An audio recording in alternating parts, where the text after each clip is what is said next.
The story begins not in a glittering Miami showroom, but deep in the muddy, scarred heart of Peruvian Amazon. In a lawless zone called La Pampa, thousands of desperate miners rip into the earth with high-pressure hoses, turning lush rainforests into toxic wasteland. They use mercury to capture flecks of gold, poisoning rivers and themselves.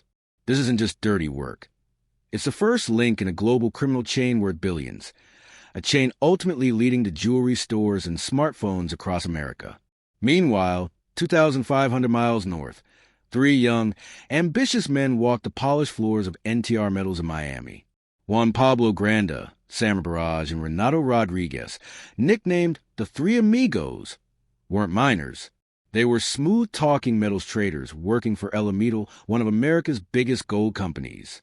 Their job was simple: find gold, buy it cheap, sell high. But legal gold from big mines was scarce and competitive.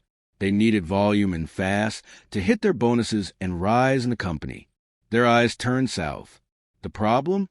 Peru had cracked down on the chaotic, destructive, artisanal mining ravaging the Amazon. Illegally mined gold couldn't be exported directly. That's where the shadowy middlemen came in. Figures like Peter Ferrari, real name Pedro David Perez Miranda, a flashy Peruvian dealer known for fancy dinners and beautiful companions, and Harold Vilches, a shrewd 21-year-old Chilean, had the solution. They orchestrated a complex smuggling operation.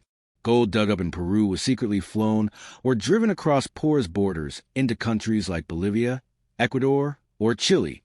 There, with bribes and forged documents, it was laundered, given new, fake paperwork declaring it legally mined in those countries. Suddenly, dirty gold became clean. The Three Amigos knew exactly what they were buying. Excited emails and messages flew between them as Peter Ferrari or Vilches offered huge shipments at tempting prices. Prices only possible because the gold was stolen from the rainforest and avoided taxes.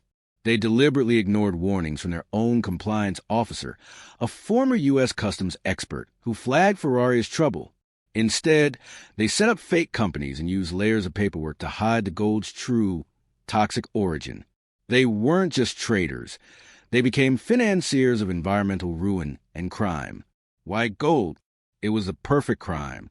Unlike cocaine, gold melts. Once refined, its origin vanishes. A bar of gold from a destroyed Amazon river looks identical to one from a legitimate Canadian mine. It's recession-proof, universally valuable, and easy to move. For Latin American drug cartels, it became a safer, more profitable business than narcotics. They bought up old mining titles on paper only, then used them to explain millions in drug cash reinvested into gold. The Three Amigos became the cartel's unwitting or witting partners, pumping dirty money into the global economy. The scale was staggering. Between 2012 and 2015, NTR Metals imported $3.6 billion worth of gold, much of it illegal, turning Miami into a global hub for tainted precious metal. This gold didn't stay in Miami.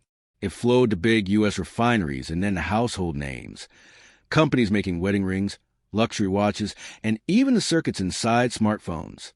Every consumer who bought these products unknowingly held a piece of the poisoned Amazon.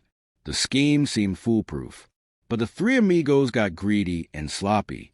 Federal agents, tipped off by suspicious banking patterns and led by a determined prosecutor, began to unravel their operation.